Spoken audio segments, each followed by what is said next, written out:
Hey all, Pi here, and we are back in our life, beginnings and always, and I have acquired more tea. Same day as the last recording, so sorry to my patrons, you didn't get a chance to make this choice because I already knew exactly what I was gonna choose.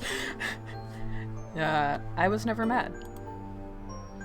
That's wonderful. We'll still do better. Come on. And at the very least, we can make sure everyone stays together for the rest of the stops we're making today. You all nodded at the suggestion. Yes. We won't let you down. We'll be the best sheepdogs ever, guarding the flock and catching any strays. Honey. We could at least be shepherds. You chuckled, your mood lifting in spite of the bumpy morning. It was going to be alright. You turned to the entrance for the farmer's market for one final glance, pressing it into your memory until this new light. Under this new light. You thought on what you'd picked up at the market and how you were going to enjoy it later. Some things you could only get from local suppliers like this. That was another perk about coming along to the market day. Actually, you realized this would be a good time to bring out the fudge you got to share while everyone was clustered together. Your attention, please. I have something for you all. The announcement grabbed everyone's interest, and they looked over at you, each curious about what you had in store. You dug your hand into the bag and pulled out this specially selected treat. There was this great fudge stall, and being so kind and generous, I got a box for us to try together. Ooh. Aww. Aw, that's so sweet of you.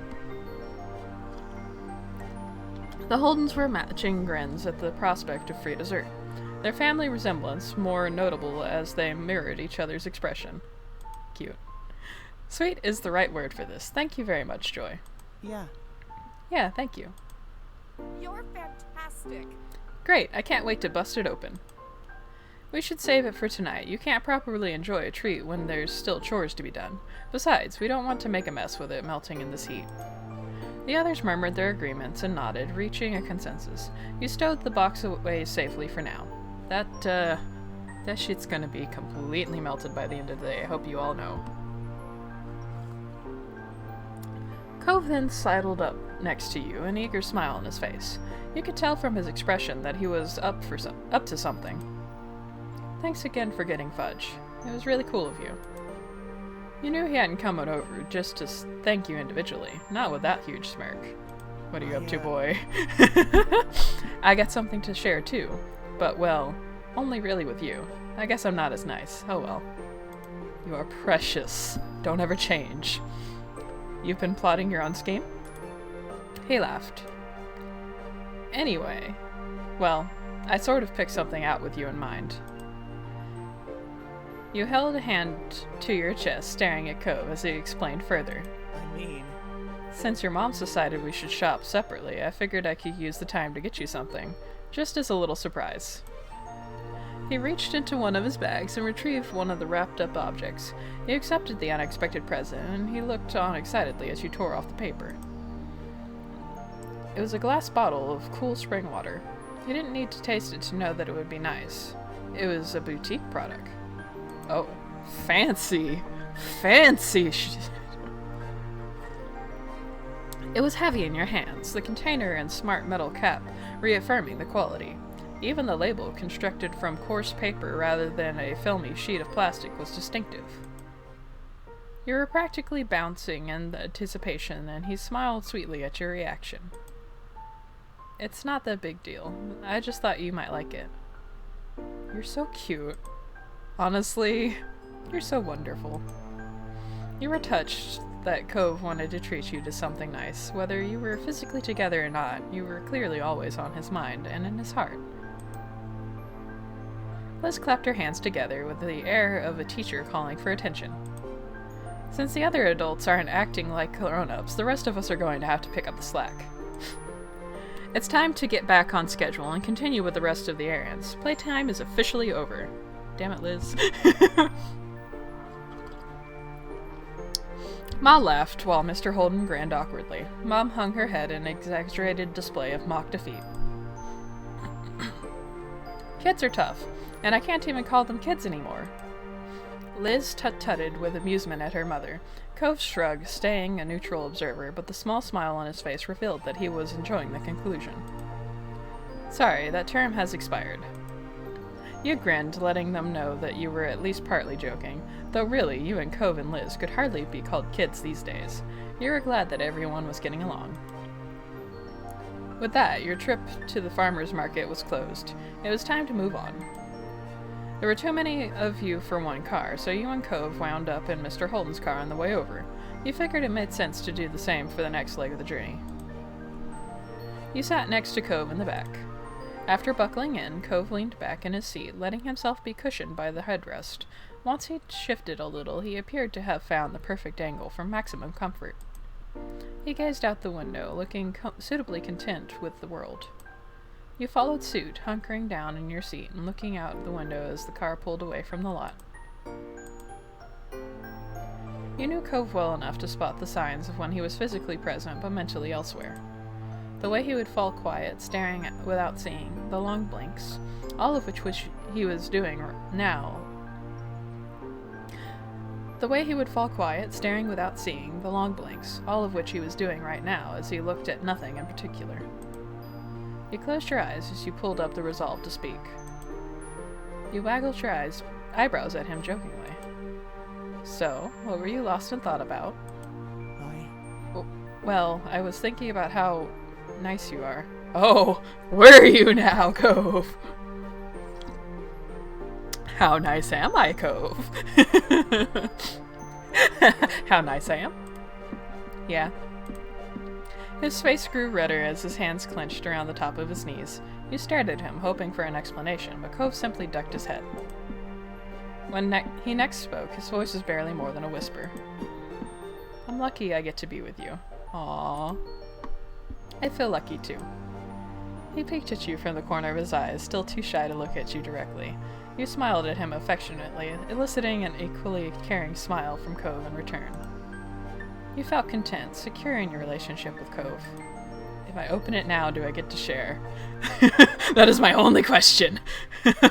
You decided to enjoy your drink now. You twisted off the cap and brought it to your mouth. Even before the first sip reached your lips, the scent tickled your nostrils.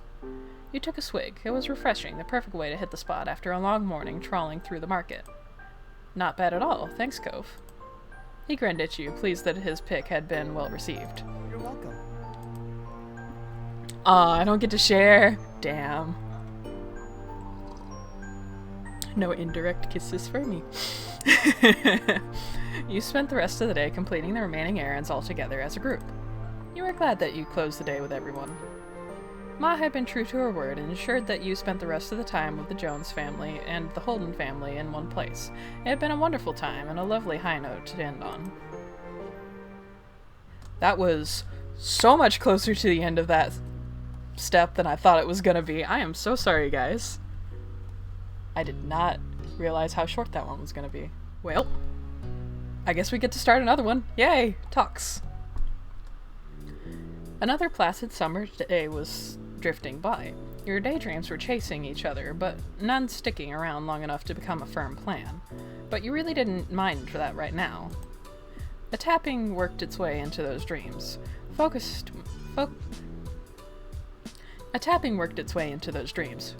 more, you realized it was coming from your window. A grin popped on your face, as though it had been waiting all day for this moment. Heading to the window, you could see Cove outside. His habit of climbing this way really was a true Coveism.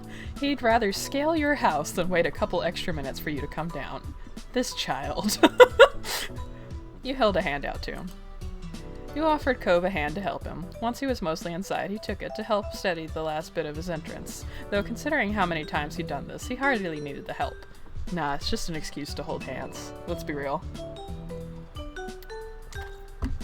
I'm a very affectionate person, if you didn't know. Hey. Hey, Joy. Sup? Welcome home. You think my moms would invest in some bigger windows? Cove laughed at that and took one last look at his exclusive entrance. He hummed with a teasing look on his face. Maybe. Well, Cove's voice came out quietly with a strangely pleased smile on his face. Did something happen? Cove opened his mouth to answer, only to have your phone vibrating, cutting him off. Ah, not the phone, cockblock. You turned to where it rested a little further up on your bed. It was still face down, so you couldn't tell who was calling. It's okay. Your attention shot back to Cove. He smiled at you awkwardly. Don't worry about it. Go check. It could be important. I'll wait. Thanks. You shuffled forward and scooped the little noisemaker into your hand. You flipped it over and checked the caller ID. It's Miranda. You should answer it. I want to say hi too. With a nod, you accepted the call and set it to speaker. Hi, Miranda. Hi. Oh. She seems... There was something off about her tone. Cove met your gaze, and you saw the same confusion in his expression. Have you heard from Terry? Have you heard from Terry at all? Or did you hear about her from Cove? Huh? No, she hasn't called me, but Cove is with me right now. Hey. Oh, hi, Cove. Is that what you were going to say? He shook his head no before realizing that it wasn't a good enough answer when one person couldn't actually see it. I do that all the time, I swear. There's so many times when I'm like on the phone with somebody and I'm from their perspective I am completely silent, but on my side I'm like bobbing my head emphatically hoping they hear my brain rattle, I guess. No, Terry hasn't called me today either. Is something wrong? At that, Miranda couldn't hold herself together any longer. The muffled sobs from the other side of the line were unmistakable. Baby. Terry doesn't like me anymore, if she ever did. No! What? That doesn't sound right. You're probably her best friend out of all of us. Yeah, why do you think that? She sniffled, and there was a pause as you could hear her shift the phone to the other hand. Terry was here the other night watching movies with me. We were up super late. She realized her parents probably went to bed, so they couldn't pick her up. My mom and dad were definitely asleep then. Dad works early.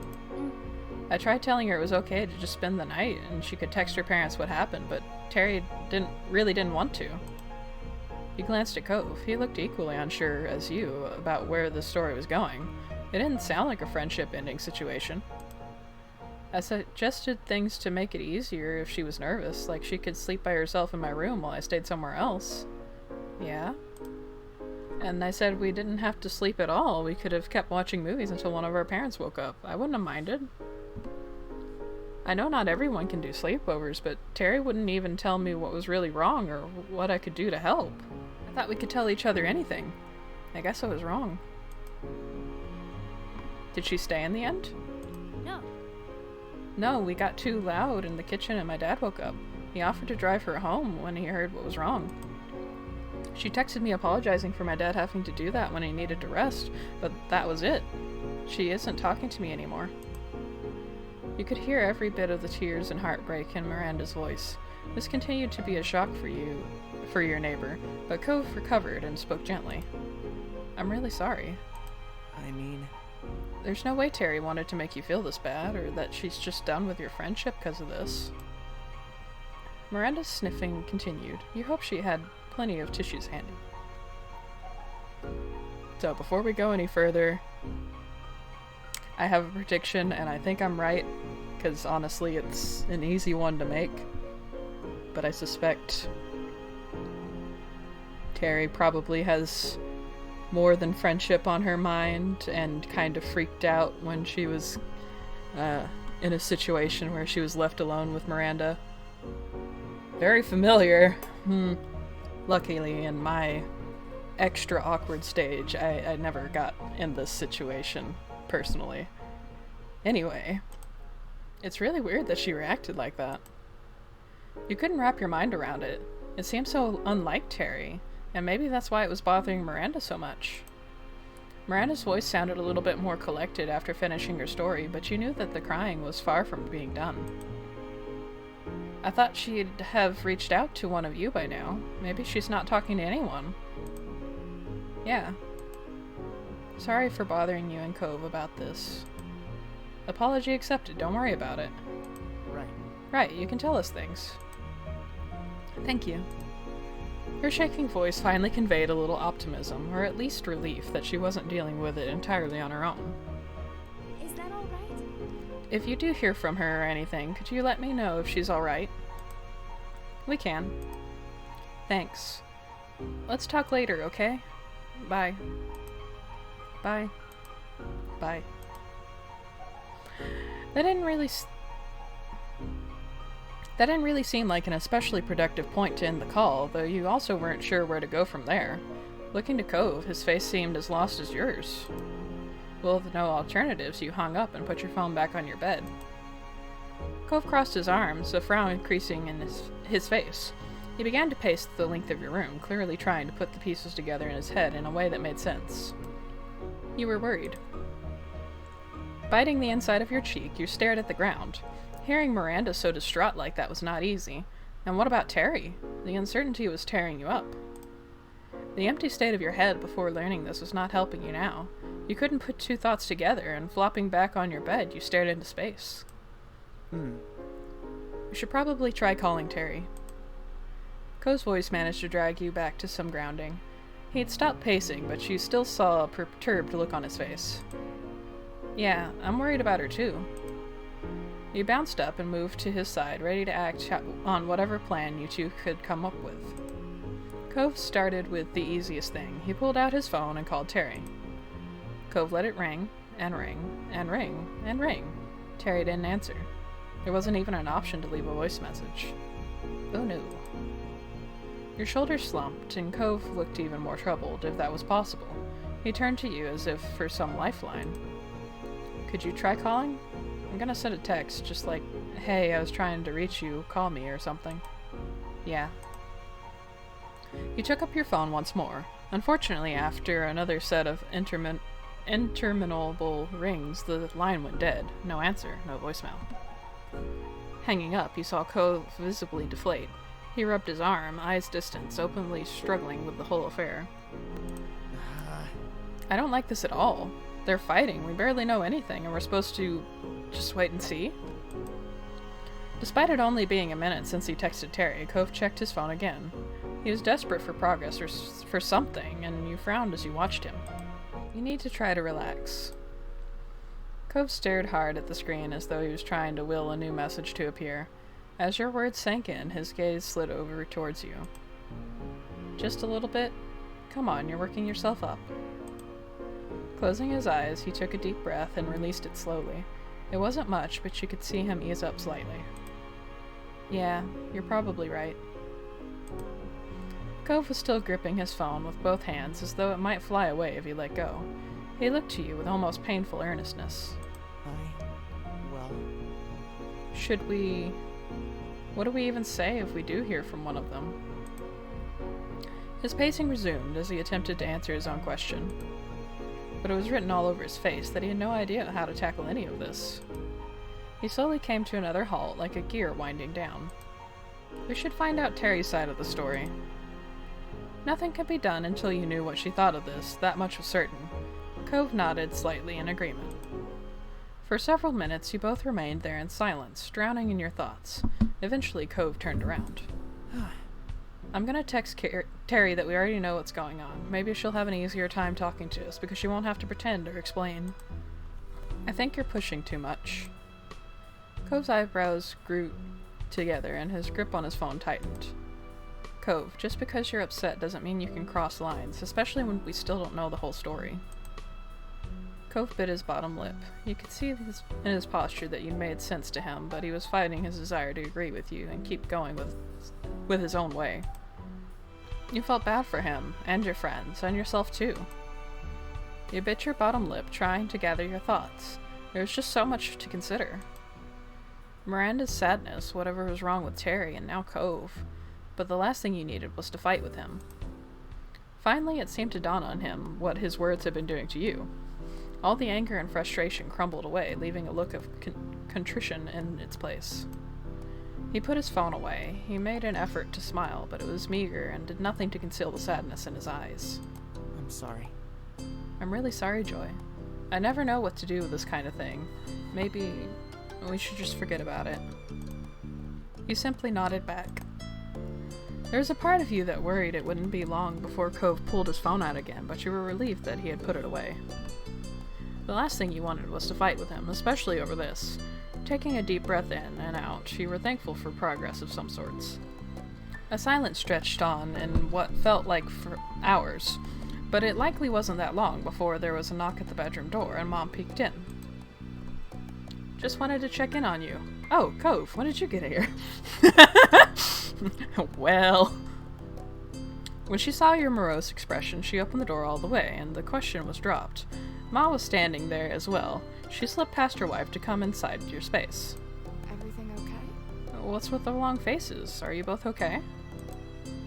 You tried to nod, but it was no use. Your voice cracked despite your best effort to not let it get to you more. Miranda and Terry had a big fight, and none of us can get a hold of Terry. Your parents exchanged a meaningful look, though its meaning was lost on you. I am so sorry. I'm so sorry to hear there's trouble with your friend, sweetie. Is there anything we can do to help? Out of the corner of your eye, you saw Cove rub his arm awkwardly, unable to add anything. No, we're just waiting to see if Terry calls, or texts, or if Miranda does. Well, we can at least help you take your mind off things while you're waiting. Yeah. Another great idea, Lainey. We can get the whole gang together for some quality time. Mom gave you a soft smile and added, "This will be good, especially since it might help make up for what happened at the farmer's market." Yes, it'll be wonderful. I'll go see what Liz is up to right now. Excited, she fluttered a few steps away and then stopped. She pivoted on her heels and raised a single finger, flashing a big smile at Cove. It's no trouble. And of course, Cliff will be welcome too. Knowing your family was always there for you, that couldn't be underestimated. In fact, it meant everything to you that your moms cared so much. Thanks, Mom. Yeah, thanks. That's nice of you. You're welcome. You're both very welcome. Don't sweat it. Not so, kiddos. Leave things to us. Just relax and we'll call you when it's all together. You nodded, and your moms dispersed for now, springing into action for their impromptu get-together. You flopped down on your bed, feeling like you could sink into it and disappear. Cove, meanwhile, took a spot on the chair, off to the side. You sighed at the same time, and Cove's mouth pulled into a bent smile at that. He gave his phone another quick check, and his eyebrows furrowed. Still nothing? Yep. This is crap, huh? Yep. Cove chewed the inside of his cheek as if to mimic the stress that was clearly eating away at him. Cove, what's wrong? What's really wrong? One disagreement doesn't make you act like this. You got a pointed pause in his movement. Cove was carefully trying to put his thoughts together. He spoke in a fragile voice. When people you care about, when they're unhappy with each other, there's nothing you can do. At least when you're in a fight yourself, you have some responsibility, some control over it all. I wish it didn't have to happen, but that isn't possible, so oh well, I guess. His attempt at giving a nonchalant shrug after that was pitiable. Yeah, it makes me feel horrible too. In your lap, your hands momentarily curled into fists. This kind of powerlessness, it wore you down. You looked to Cove and were reassured by his understanding nod. There was a question you had to ask. Is it because of what happened with your parents? Cove ran a hand through his hair, a strained smile spreading across his lips. For him, this pain struck close to his heart. Just as quickly as it had come, his smile was gone, lost amid his faraway gaze. Yeah, you got it. It's like my parents. Despite knowing him for so many years, Cove had never spoken of the years before he moved to Sunset Bird, before his parents separated, in any detail. He whispered his thoughts distantly, almost unconcerned with whether you could hear them or not. They used to fight all the time. I think they got along when I was a baby. I mean, they had to have wanted to be with each other at some point, but when I was old enough to remember anything, it was already bad. There was always something wrong, and I could never help. I just wanted them to be happy. You tried to imagine your moms breaking up, and the very idea scared you. But Cove had endured that for real. I'm sorry. Joy, don't worry about it. It's okay. Despite that revelation, Cove gazed reassuringly at you. It's not like that anymore. Things are so different now. I don't even really think about it. Again, the sorrow reasserted itself. When he continued, you could barely hear him. Though, I guess it's pretty obvious I haven't forgotten either. I think this situation calls for a hug. You hugged him. You crossed the room, picking up a little bit of speed, and Cove's eyes widened. He shot out of the chair and stood waiting for you with a nonplussed look. Aww! When you collided into him, wrapping your arms around his middle and knocking the air out of his lung, all mystery was gone. Cove squeaked. Oh. What did you think I was gonna do? Sorry about that pause. I found out the hard way that one of my tea bags exploded. And so there was a bunch of tea leaves at the bottom of my cup that I just chugged. Ugh. Chewy tea, not good. He returned the gesture longingly. Exhaling, you leaned down and pressed your cheek into the warmth of his neck. The tension struck in your chest, released like a river flowing into the ocean that was Cove. The firmness of his hug told you Cove didn't plan on letting go anytime soon. You both needed the comfort and closeness for just a little bit longer. When he finally did, he kept hold of your hand. The two of you took a seat again, this time side by side on your bed.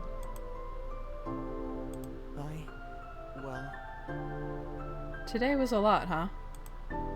Yeah, it was. You leaned against him. Resting the side of your head onto his shoulder, you glanced up at his face. Cove watched you affectionately. In that gentle gaze, you finally felt like everything was going to be okay. No matter what happens, we can make it work. His mouth pulled into a bent smile at that. You chuckled, resting your head comfortably back on his shoulder. Me too. I think so too. He couldn't sit still anymore. Cove leaned in, delicately pressing his lips to your forehead, and he raised one free hand to lightly touch your jaw. The breath caught in your throat. When you remembered to breathe, blood rushed to your face, turning your skin a deep red. You tried not to think about how hot you were feeling, because after everything that happened today, you were just grateful for the moment. And for a while, you stayed like that. A comfortable quiet fell between you, and the sun fell with it. The warming calm ended when Cove gasped sharply. You spun, half expecting him to find him nursing an injury, but instead found him staring straight ahead. What? Oh my god. I think my phone just vibrated. Well, you better find out if it did. Right. He patted his pockets, fumbling in his panic, and yanked the phone out. The force of the action nearly catapulted the device out of his grip entirely, but he caught it just in time. Calm down! His eyes honed in on the screen. It's Terry, thank God. She says she's sorry. He looked back to you, eyes wide, as his nerves started to fray once more. What should I say? Tell her to call us. Okay. He nodded and began typing. Cove was aware that his blunt words could sometimes make others bristle, even though he never meant them to hurt. Cove's phone buzzed nearly as soon as the message was sent.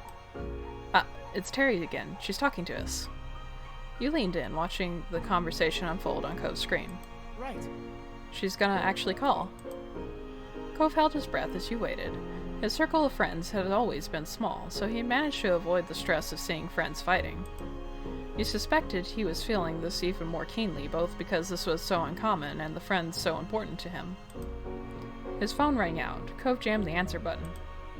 He switched the phone into speaker mode, allowing you to participate in the conversation. But despite his immediate reaction, his voice lacked the same resolve when he spoke. Hey.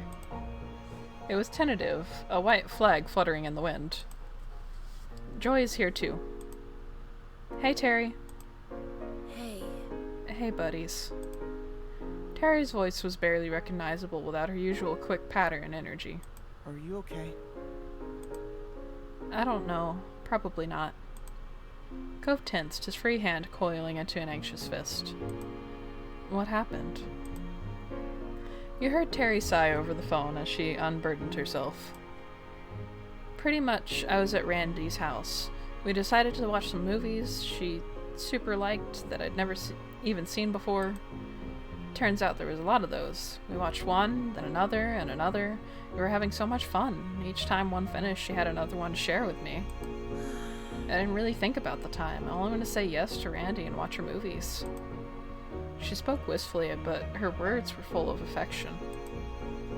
It was Randy, you know. I was thinking about my schedule, or... I wasn't thinking about my schedule or what time it was. Totally. Then I finally saw the time, and oh no, it was way too late. I already knew I couldn't stay. She took a deep breath, her voice becoming softer when she resumed talking. I was so stressed out. I just couldn't deal with it. Miranda wanted to help. She kept coming up with ways to make it better and try and figure out why I was so upset and stuff.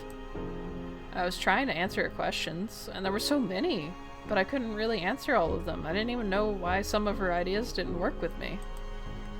It made my head ache. I still had the first problem, and Randy there trying to help, blasting all these questions, suggesting at me faster than I could even think. She gulped audibly, sniffing. I got frustrated and told her to just leave me alone, but then she wanted to talk about why I wanted that, and we started having a fight in the kitchen, and it woke up Randy's dad. We told him about how I wanted to go home, but my parents couldn't get me, so Mr. Eckert offered to do it. Problem solved? No, I mean, yes, kinda, but I accepted because I definitely couldn't stay then, not after throwing a racket and turning it into a big deal. But I feel awful and embarrassed. Why did I yell at Randy and hurt her feelings? And I made her dad lose sleep by waking him up and having to drive me home. What do you say after that? I have no idea. I don't know where to start, and I don't want to make it worse by saying the wrong thing and fighting again. So, I'm not talking. Terry, Randy isn't mad at you, and you didn't want to stay or that... Terry, Randy isn't mad at that you didn't want to stay or that you fought. She just wants to feel like you can talk to her. I mean, you can say whatever you want. She'll listen. Not talking to her at all is pretty much the only wrong way to go about it. Terry lamented mournfully on the other end of the line, but he had a point. Unless she faced Miranda again, there would be no resolution. He looked at Cove, hunched over the phone, staring pensively into it and searching for a solution. This couldn't be solved with the other key party missing, but what if you brought them in? Your phone was still free. I'm not gonna ambush her. You suggested calling up Miranda now. I've got an idea. What if we call Miranda on my phone? Cove and I could make sure your conversation didn't fall off the rails. Cove brightened up, the concerned furrow in his brow, which had taken root when Miranda first called, eased. Well... That could work. Terry, are you up for it? She made a noise that wasn't a word, but nevertheless conveyed her hesitation and worry. But she brought it to a close when a decisive exhalation, as if pushing all negative thoughts from her body. All right, I'll do it. Cove nodded. Now that you'd received approval from everyone, you pulled out your phone and called Miranda. You set it to speaker and waited for her to pick up. Luckily, she did. Hi. Hi, Joy. Her voice was still distant, as if her thoughts were elsewhere, but it was loud enough for your needs. Hi, you're on speaker. Terry's on speaker too, on Cove's phone. Oh. She paused while she digested this information. You watched the phone screen, hoping that she wouldn't hang up as a result. Really? Oh. Really? Yep, it's really me. Can you hear my voice all the way from your house to theirs and then mine? I can. You and Cove exchanged looks, waiting for the wall between them to break and wondering who would be the one to do it. As the quiet dragged on, you caught Cove chewing his cheek. He must have weighed the same question as you, whether to encourage the conversation along or leave Miranda and Terry to resolve it themselves. The answer came in the form of one sniff, followed by another from Cove's phone. Sorry. Sorry, Randy. I hope you still like me. What? You're the one acting as if you didn't like me. Her tone was defensive, no doubt a result of her wounds from last night still being raw. What? No way! Everyone likes Randy. You're wonderful. Her eyes met Cove's. His phone was tilted towards you, capturing the call indirectly. You moved your phone closer to his, hoping that the signal was strong enough to convey every nuance of tone. Cove did likewise, bringing his cell right next to yours, even bumping against it as he shifted his grip. I didn't know what to say. That's the only reason I wouldn't talk to you. If I had known the answer, I'd have told you right away. Miranda murmured on the other end of the line. You didn't want to stay. Anything I tried to do bothered you, and you could have told me you didn't know. Yeah, I think I was angry at myself. I did a dumb thing, and I didn't want to help with it. I wanted to be mad and just deal with it myself. It made me keep doing dumb things. Oh. When she spoke again, her voice was quiet, as tender and vulnerable as the words. I'm sorry. Staying up late watching stuff was all my fault. I had to find a way to fix it. That's why I thought that way. But I should have given you space. I'm sorry for being so pushy and sensitive. Hardly. Miranda echoed, having a flaw. I've never heard of such a crazy thing. Miranda let out a ghost of a giggle. Cove cleared his throat. Maybe you should call each other now? Sorry. Sure. Can do. Thanks for giving me the kick in the butt to do this already. Randy, Mandy, I'm gonna call you that right now. Bye, Joy and Cove. She hung up after squeezing in another quick bye, though not giving you or Cove room to respond in kind. Miranda laughed, the noise tinkling gently like wind chimes in a summer breeze. You're really nice. Thanks for listening and helping. I'm gonna hang up now so I can answer Terry's call. Bye. Bye. Bye. You got this. Miranda hung up, still chuckling softly as your call ended. The room felt emptier without the other voices in it. Cove expelled a sigh that crashed through the newly fallen silence.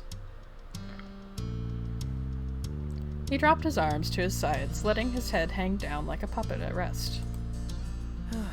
Thank God. I'm so relieved it's okay. Cove scratched at his face, his expression cloudy. I think I need to find a better way for dealing with conflict, because that was awful. We could all probably do better at that. Cove meekly smiled as he rubbed at his eyes, wariness creeping over him, and mumbled his next words. We can talk about it another day.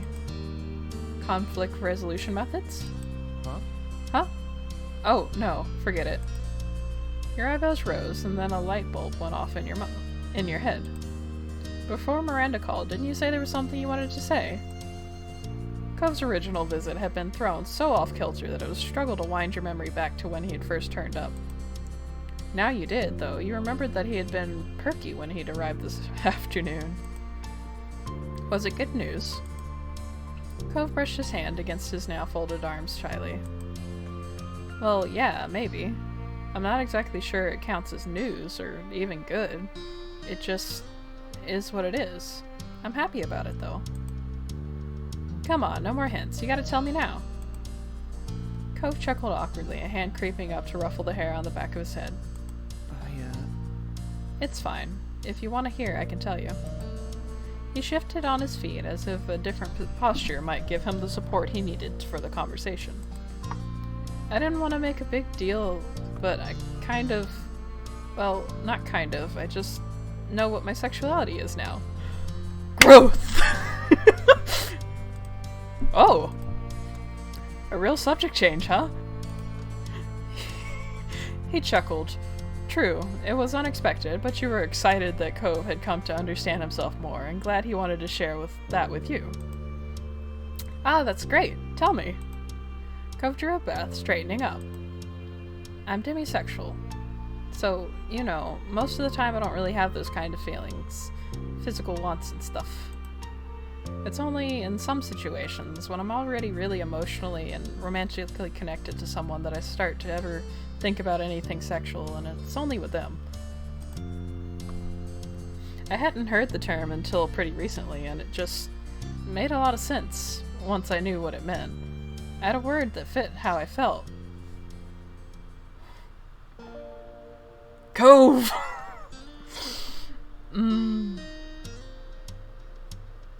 Well, I guess I'll out myself. As a demisexual, seeing this explained so succinctly, so just that's exactly the experience of being demi. And in high school, I thought I was ace because I was actually just demi and I hadn't found a person who I liked yet. And I am honestly a little bit embarrassed that this game is making me reveal things about myself that I didn't think I'd ever actually admit to on the internet. Like, part of me wants to open the floor and just be like, share your stories, ask your questions, I'll answer to the best of my ability, and part of me is just like, no, I don't want to share my entire private life with the internet. The internet's a weird place! But I'm just gonna go ahead and say, if there is anything that you want to say about your sexuality, or anything you want to ask about my sexuality, to an extent, I will try my best to answer and engage in those conversations. There are going to be boundaries, there are going to be limits, but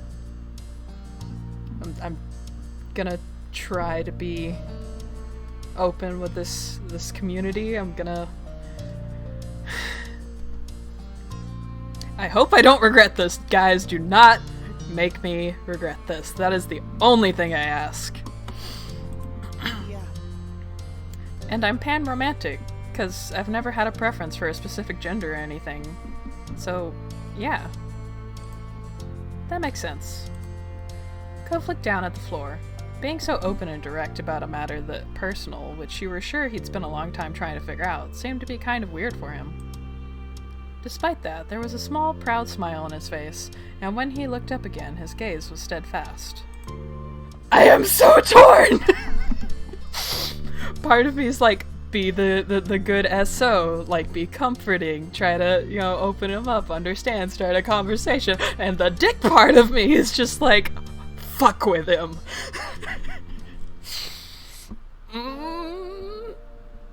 I want to fuck with him. So, does that mean... Literally just this moment occurred to me what I'm saying, dear God. So does this mean that you're thinking sexual things about me?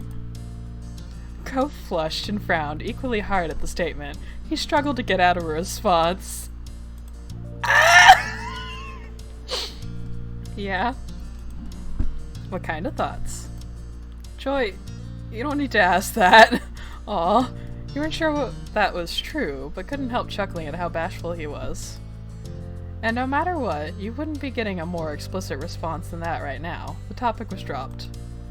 All of this talk of Cove's sexuality made you reflect on your own.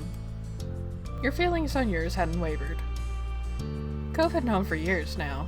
It was heartwarming that he had reached a point where he felt similarly capable of discussing his own. He even felt closer.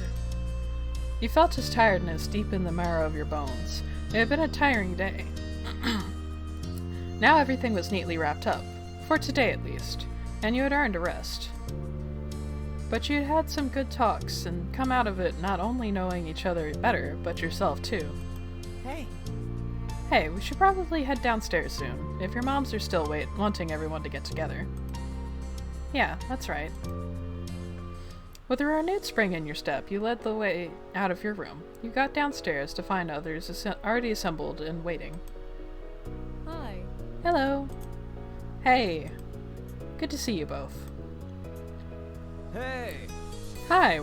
Here we were, trying to corral everyone into your group, but the two of you were already upstairs this whole time. Of course we were together. You paid Joy to stick with me, or did you forget? Never letting that one go.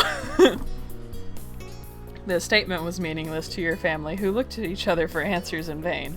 Mr. Holden, who got the message loud and clear, seemed embarrassed. He chuckled nervously, rubbing the back of his neck.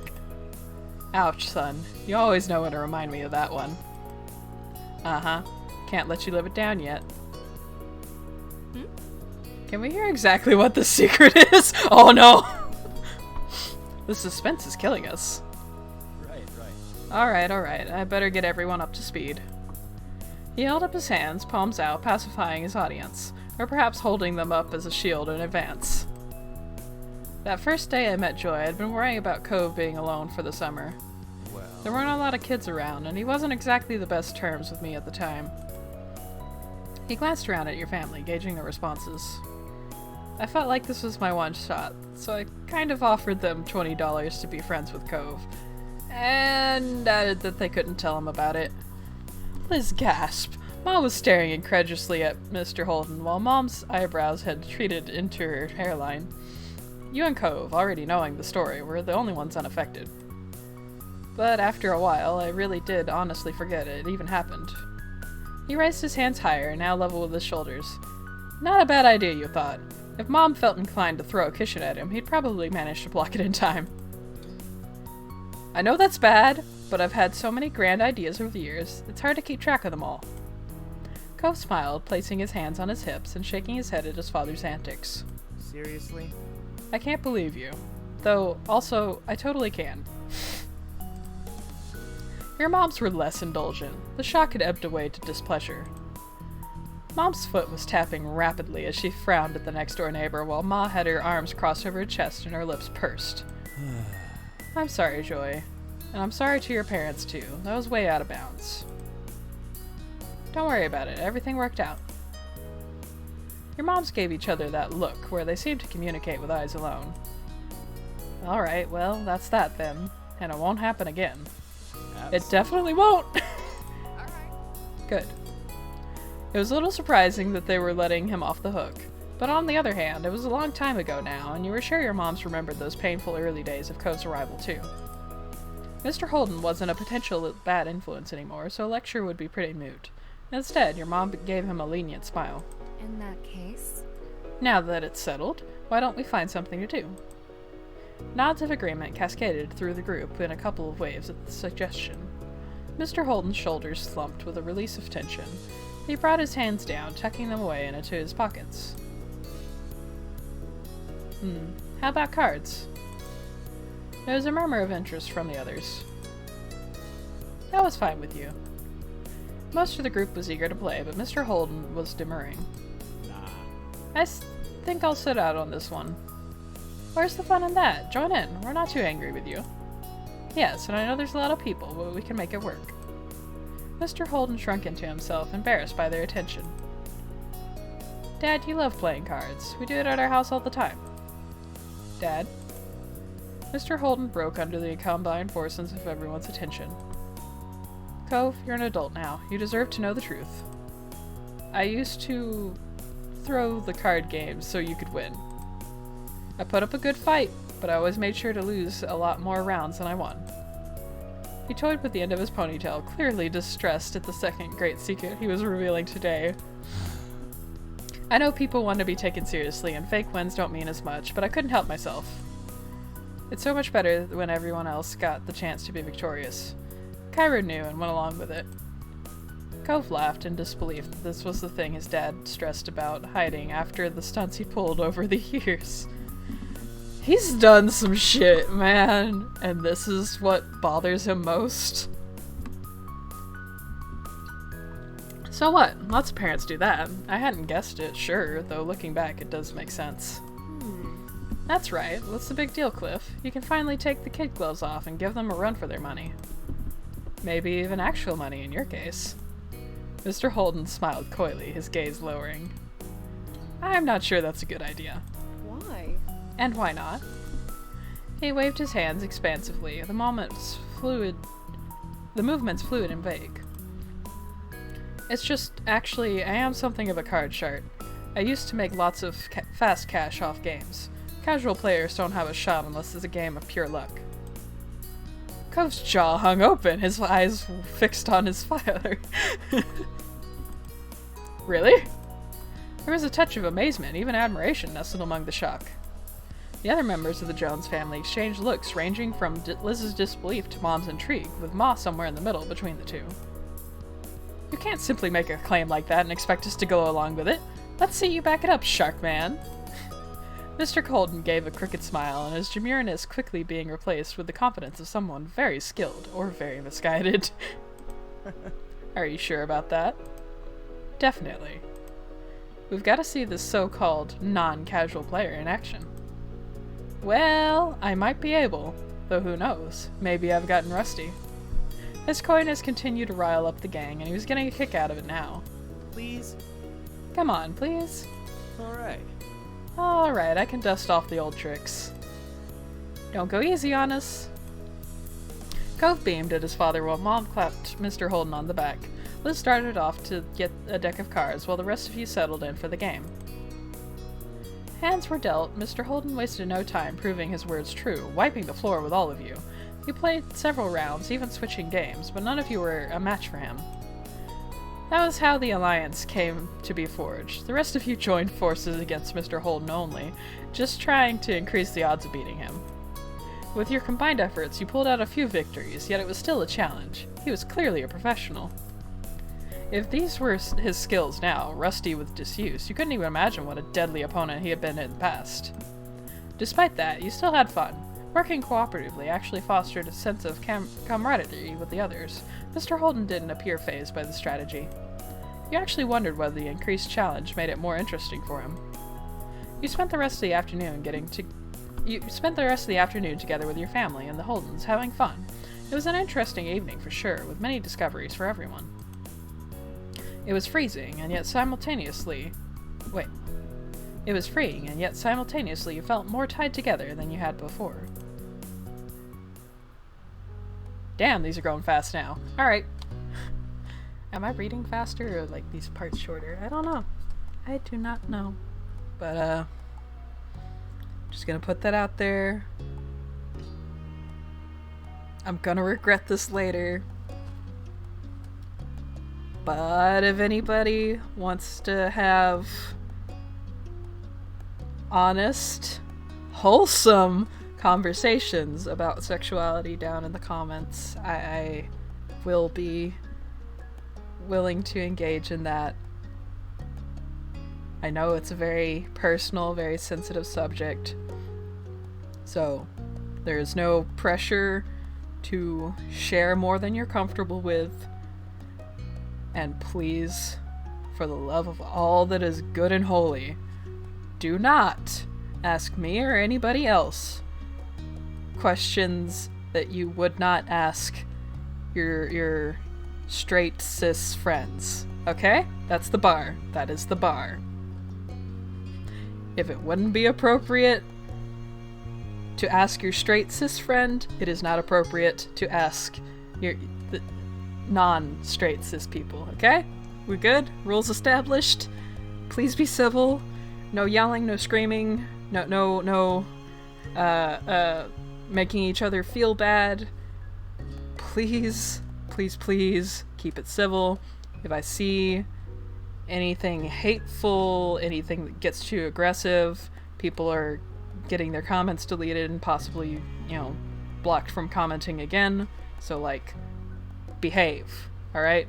I'm taking this very seriously. Please behave yourselves. Anyway, thank you guys so much for watching up to this point. I'm still a little nervous about what's gonna happen down in the comment section. I'm not sure I'm ready for all that, but I'm hoping you guys will prove me wrong about the internet and it'll be fine.